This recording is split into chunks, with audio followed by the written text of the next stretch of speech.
I am Donika. And I am Myra, and this is a Black Women Healing Podcast. A space to discuss mental wellness. A space to dive into soul care and vulnerability. Here, we will support you on your journey as you focus on your healing, while also giving you the work along the way. Welcome to Black Women Healing Podcast. Hey, y'all. We are back with another episode of Black Women Healing Podcast. Today is just us, your co-host, Donika and Myra. So I thought we'd just start off by doing a small little check-in before we get to our topic. How are you feeling? January 11th today, y'all. How are you feeling? I'm feeling. I'm feeling good. Because I feel like as I shared on the last episode, my theme for the year is intentional joy. And I've been following this woman she's like a researcher on happiness. Her name is Gretchen Rubin. I read her book when I was like in high school, and I've kept up with her since then. And I say all that to say, I took a quiz, and I feel like the quiz is like in direct alignment with what I need. And the quiz basically just talks about things that you feel like you might be missing in your life and how to kind of incorporate them in. So like, for example, for me, I oftentimes don't feel like I have enough time within my day. And so two things that kind of stood out for me was, so they give you things you should consider. So one of the things was start your day with a productivity sprint, spend 20 minutes checking off quick tasks that can be distracting. And then they also said, plan a weekly power hour, set aside 1 hour to tackle your tasks you tend to put off. And the reason why I feel like that's helpful with my intentional joy is because for me, I feel like I don't feel as much joy when I feel overwhelmed by my to-do list. And just those two little tips I've been trying to implement, and I've actually found them to be pretty helpful. So overall, feeling good, feeling like I'm getting organized. I'm not one of those people that sits down at the start of the year and plans things out, even though I should. So I'm going to lean into that a little bit. What about you? Nice. Yeah, I just been trying to like slowly start with doing one thing at a time. I think that that's what ends up happening, especially at the beginning of the year. You know, we make all these goals and, you know, all the new things when it's like, we can slow down. So I'm just focusing on one thing at a time, and what makes sense. So sometimes it is more than one thing at a time, but those are the things that are like naturally like gravitating toward me. Then I'm allowing those new things, or changes to happen. But the ones that take a little bit more discipline, I'm trying to do those one at a time. Okay. That is what's an example? Food. So my relationship with food is a little like I eat what I want. It's nice. I like it, but I do want to be able to have some discipline around food. And so I'm just doing where if I am eating after like late nights, because that's the thing, I'm a night owl, so I stay up a lot of times late, then I'm snacking more like carrots, like celery. And I do like those foods too, which is wild. You know, sometimes people are like, oh, I don't like that stuff. I actually do like it. It's just if I have a bag of chips and I have some carrots, I'm gonna choose the bag of chips. But I do like carrots though, you know. So it's like if I am gonna snack at night, it just must be like a better alternative for a snack. And so that is the first thing I'm doing. I'm not trying to change too much as far as like, oh, I can't eat this, I can't eat that, as far as like my regular day. But the snacking at night specifically must be a better alternative. So that's the start. I snack a lot at night too. That's why I'm like, okay, tell me more about that. Myra, you do not snack. I don't for real snack, but I don't know what it is. Like, you know those orange sickle bars? Have you ever had those where it's orange on the outside and it's ice cream on the inside? So I like the mango version of that. They have a mango version? But they're like this big. So like I don't know what it is. I like to have like ice cream before bed, which is like a really bad habit that I have. But I gotta have like 3 of them things though, because they're so little. But the thing is, see, even that is good moderation, because that's technically 1 versus me. Oh my I would need to have like 6. Like, and once I start, it's hard to stop, you know? I try to eat fruit before bed though, but even with fruit, like you got to be careful, because if you eat something like a banana, like you got to be mindful about when you eat it so it can actually break down to help you go to sleep. Like, so you're thinking. Shout out to this this woman, Kanya, that I go to dance class with, she actually told me about like the trying to not have, because I was telling her, I was like, I do be trying to snack, I'll eat like grapes. And she was like, okay, stay away from fruit. I mean, because it has that, it's still sugar. And so Yeah. that's what I came up with, the whole cucumbers, like those types of things that are not like based in sugar. So because she did say it takes time to like process. I don't know none of that stuff. I don't understand all of that stuff. I just know like I said, I usually just I eat whatever, if it sounds good, if it is good, I'm like, I'm gonna have it. I think I need to actually eat though. So that's something I'm trying to, because my hairstylist, every time she does my hair, she's like, well, do you eat or drink water? And I was like, you could tell. And she's like, yeah, your scalp is literally screaming at me. And I'm like, okay. So the last time I went to get my hair done, I was like, I've been eating and drinking water. And she was just like, yeah, right. And rolled her eyes at me. So I need to actually make sure that I am eating and like drinking water because I don't really eat like that, like I should be. Lee. Yeah, I That's don't. that's not good. It's not. Yeah. See, something to work on. Yeah. But like again, like everything, at least for me, trying to do everything at one time is just not the way to go. So if I'm like, oh, I'm gonna do all these things, and especially with the food part, like if I like, oh, I'm gonna take out this, no dairy, no this, it's not sustainable for me. And so that's Yeah. why I'm just starting with this one thing. Let me get this on a handle. Let me make this a habit, and then I can work on like the next thing. Yes. But I eat. I do eat, and I feel like I drink a lot of water too. I don't drink, pop and Fine. soda. I don't drink juice and stuff. So I think that does save me as well. Like I don't drink a lot of sugary drinks. It's the food. It's the food for me for sure. Yeah. Food child. But anyway, so today we thought that this would be a great episode just to share some of the books that we're reading. We haven't really talked about books in a while, especially books that we personally are or have read. So I think it's gonna be a good little chill episode. Um, so Myra, what are the books you are reading right now? Y'all, see, this episode is a little dangerous because I'll be reading like 5 books at a time, which is a really bad habit to have. Like I read based off of my mood. Hmm. So like I always have some type of self-help book in the mix, but I'm trying to lean more towards self-help books that are fiction, but that doesn't always work. So it's like I said, it's all based on my mood. Like I'll start Lighter, for example, by Young Pueblo. It's a book I've been reading.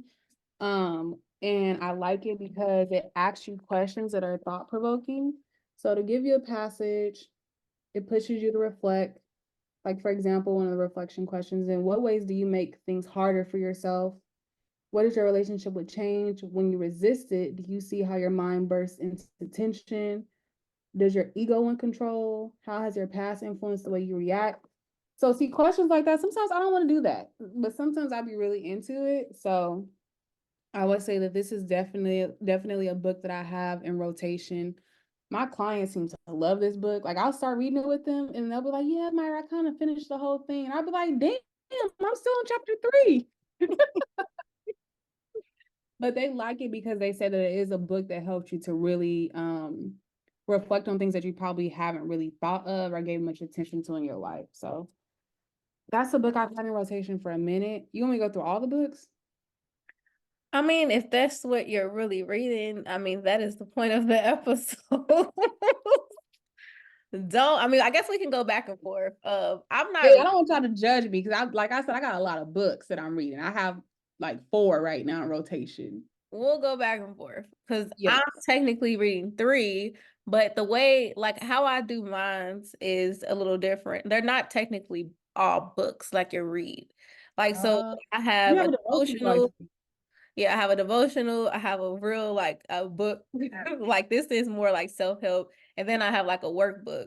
And so it's like they're different things. So I'll start off with one of them, which I just got. Myra. Myra's the one who put me onto this. that.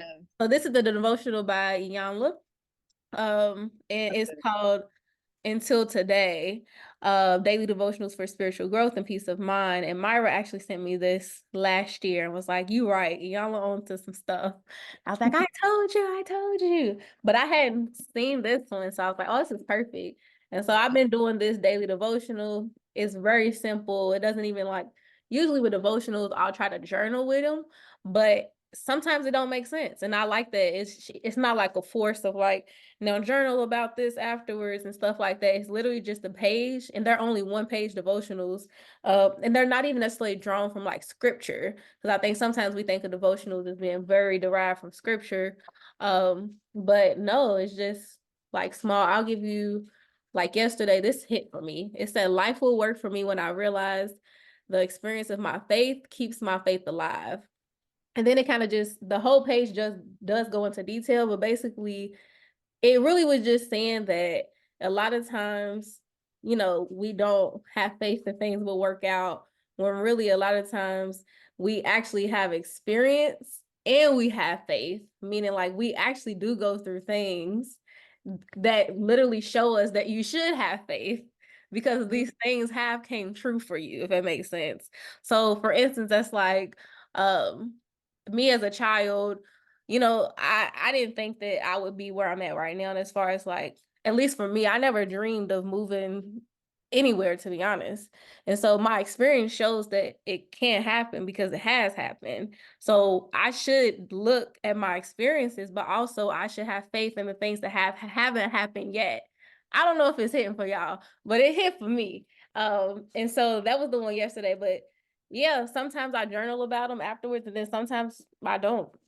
So this book, dope. And don't worry, y'all, we're gonna put all the books in the descriptions. But so this is my devotional. Really short, takes about 3 minutes. With the journaling, probably takes 7 minutes. So this is something for me. Myra, back to you. Girl, you just made my mind go off on a tangent, because I keep getting these messages about faith, and y'all, like, I have to share this. It's very short and straight to the point.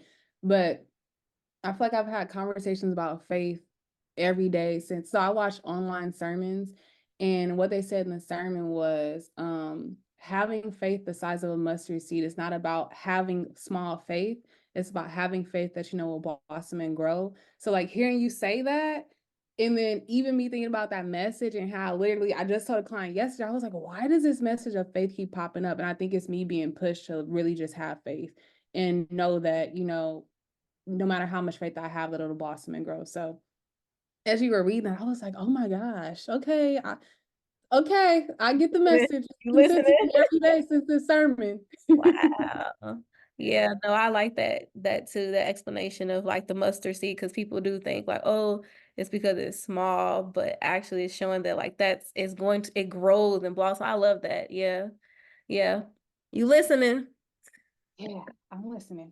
Okay, so this next book, I freaking love this book. It's called Sisterhood Heals. It's by the creator of Therapy for Black Girls, Dr. Joy Harden Bradford. And what I like about this book is it makes you think about what you're taught about friendships. And it even takes a deep dive into what it means to make friendships as an adult. There's the part that I'm on. This is actually a book that I'm actually actively reading. And I write all in it and through it because it has like reflections in it. But there's this one part that I really, really like, and it makes you think about like who is your sister circle, who is your secondary sister circle, and your global sister circle. Just because I feel like it makes you really think about like who do I have that's near me, and that also maybe like people on Instagram that I feel connected to, are people that are in other places. And it really pushes you to think about what you've been taught and how that shows up for you, right? Like, for example, the book kind of talks a little bit about like when you're a child, the things that your parents says to you. And one of the things my mom used to say oftentimes is when I didn't get along with people was they're jealous of you. And in the book, it literally says that, like Black moms say that. And now reflecting back, I'm like, is it because they were jealous of me, or is it because they had home stuff going on, Mm, or X, any Y, and other Z? things? Yeah, Right. Or was it because of me? Right. Like it could have been because of me too, because that's true. I'm not always a good friend. So it could Yeah. also be because of me. So I like that it makes you take that next level and actually really think it out. And it also pushes you to think about like, what do your parents teach you about friendships? Because now I'm in a space in my life where I'm looking at my parents and their friendships, where my dad is like, I feel like I get a lot of my ways from him, where he maintains a lot of different friendships in a lot of different ways. And I love that I've adapted that. But then with my mom, I look at her and she has like the few people that she has that she tries to hold on to. So I'm always thinking, okay, what pieces of their friendships do I want to like take on? So it's a really good book, and it really pushes you to think, because I think that friendships are very important. All my friends have sisters, and so even as I was reading the book the other day, it was making me think about how my friends teach me how to be a sister to people, because I don't have sisters. So of course I learned from them, how do I be a sister to other sisters? So it's a great book. So good. I love that. That sounds really good. See, I'm gonna have to add that to my list. You said that's Dr. Joy DeGruy? Mm-hmm. That's a new, wait. Joy Hart and Bradford. Dr. Joy DeGruy is post-traumatic slave syndrome. And didn't she just come out with another book or something? Mm-mm. Yes, she did, because I feel like you bought it. This is the most recent book. This is the only book. What? Okay, It's okay. good.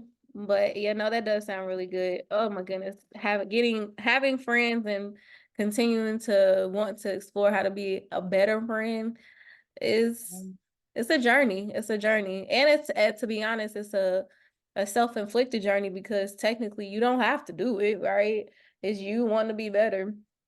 Um, Yep. so another book that I'm reading. So I have a few couples, and so I think this is what kind of pushed me to read this book. So this book is called After the Affair: Healing the Pain and Rebuilding Trust When a Partner Has Been Unfaithful, by Janice A. Spring, PhD. Like, this book is bomb so far.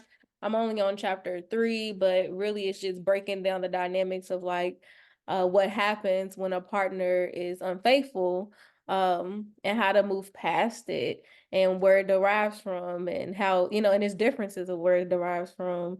And so this right here, I like this book. I feel like it's just giving me more insight on, because I'm a believer for sure that in a relationship, whether it's a marriage or whether it's a committed relationship, that you can get past infidelity. Like, people sometimes think like, oh, once somebody cheat, it's done, it's over.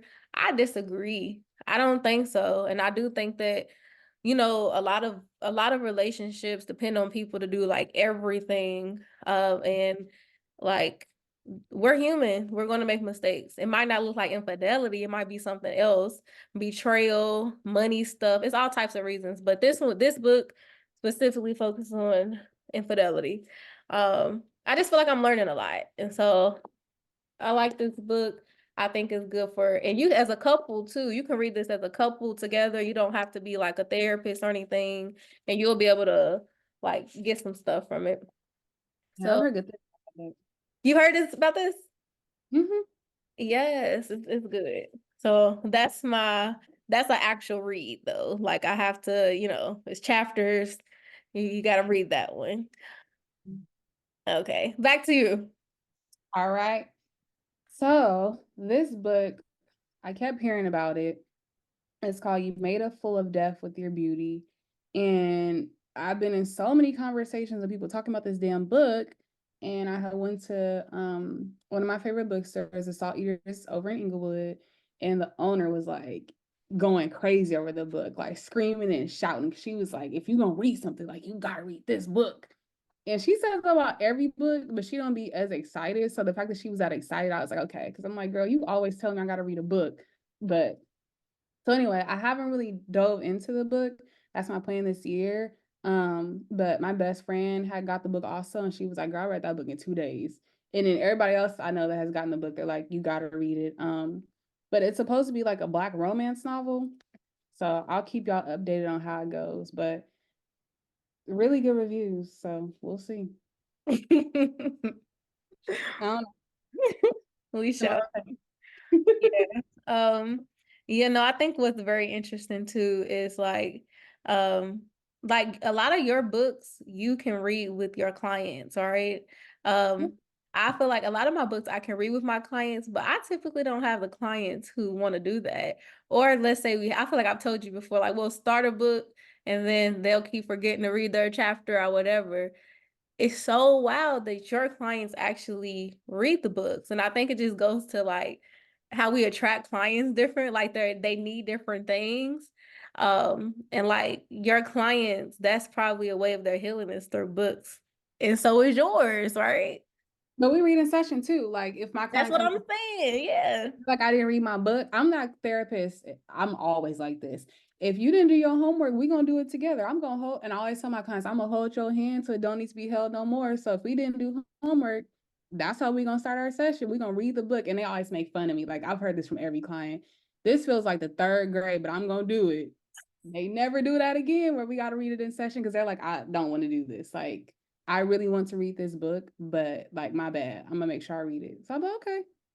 Yeah. Yeah, see, but I think that still it goes to show your types of clients, right? Oh And like we heal in different ways. And so yeah. for our clients, like my clients, that wouldn't work. It wouldn't work for some of them. You know what I'm trying to say? Like it's not their preferred way of healing.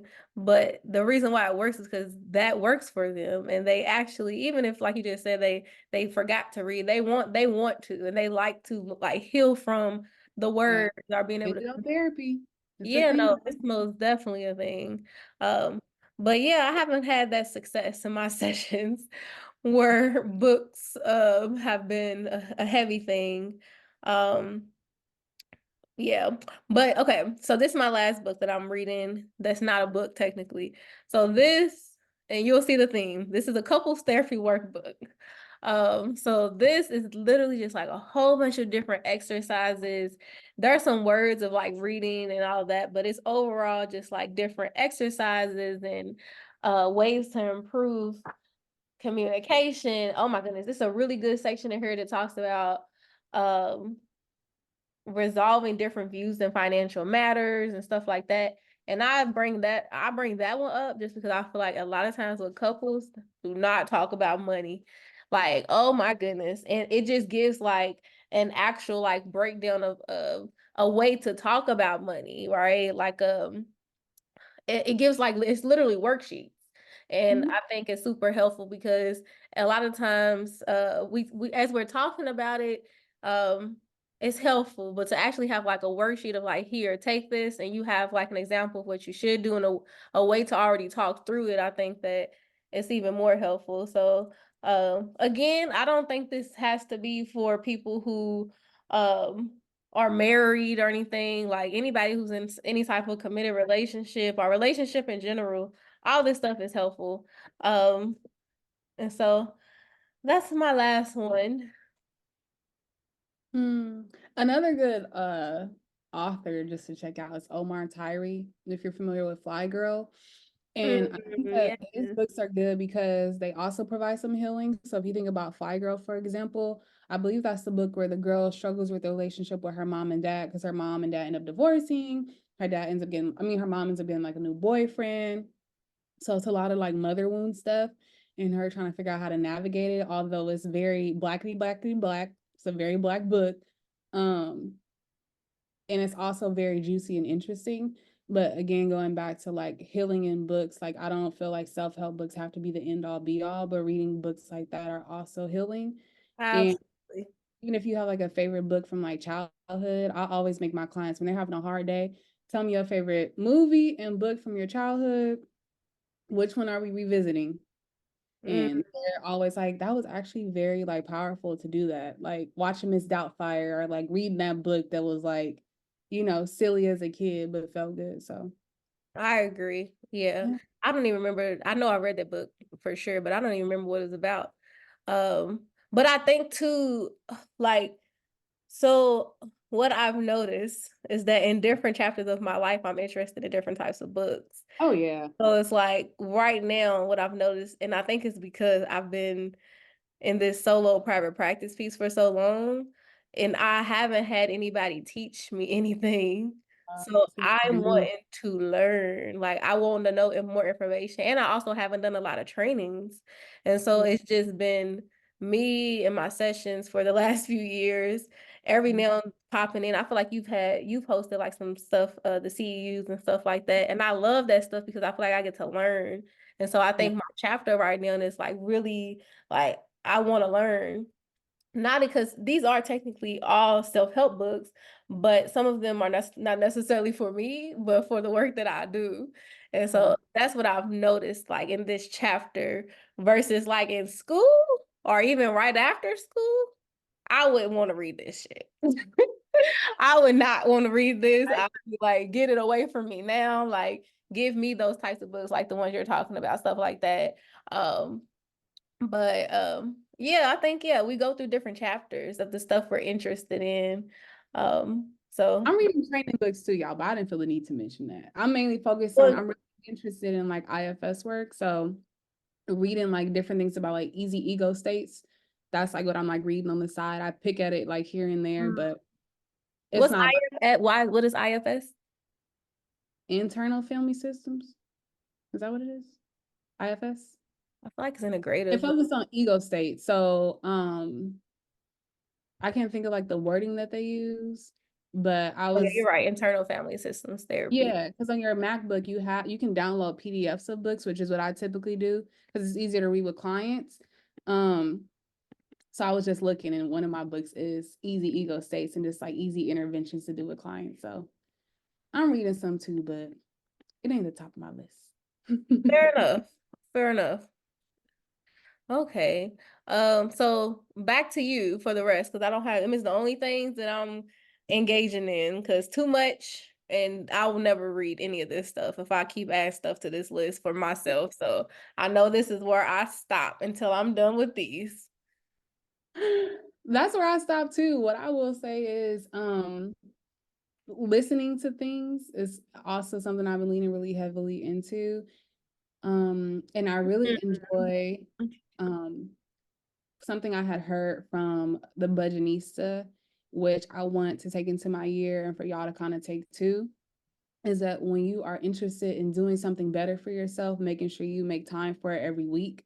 And in this podcast that I was listening to, she was basically talking about how, like, for finances, for example, that's something that a lot of Americans stress out about. So you need to make sure you are making time to learn more about finances every week. And so what I took from that is whether it be like a book I'm reading about finances or something I'm listening to, which I'm more so I'm leaning into like the listening to portion, inviting y'all to just do the same thing. The Budgetnista has a podcast. If you just type in the Budgetnista, she has tons of interviews. She has a lot of free just like stuff to help you learn more about just finances. So really trying to push like Black people and financial literacy is Mhm. I'm kind of on, whether it be you purchase her book or you listen to a free podcast. You have plenty of options with her. She even has a Facebook group that's free. So Yeah, lots of absolutely. Absolutely. Thanks for keying us in on that. Yeah, podcasts, I would say, are always a good thing. If you want to listen or even yeah. listen to your books. But yeah, we thought we'd just share a little bit, let you all into our lives a little bit of what we're reading. If you want to share a book that you're reading, please do so. Um, and yeah, Mario, you have anything else you want to add? That's all I got. That's it. So we will be taking a small week break off for MLK week, but we'll be right back, and we rocking and rolling, y'all. We ready for this year. So stay tuned.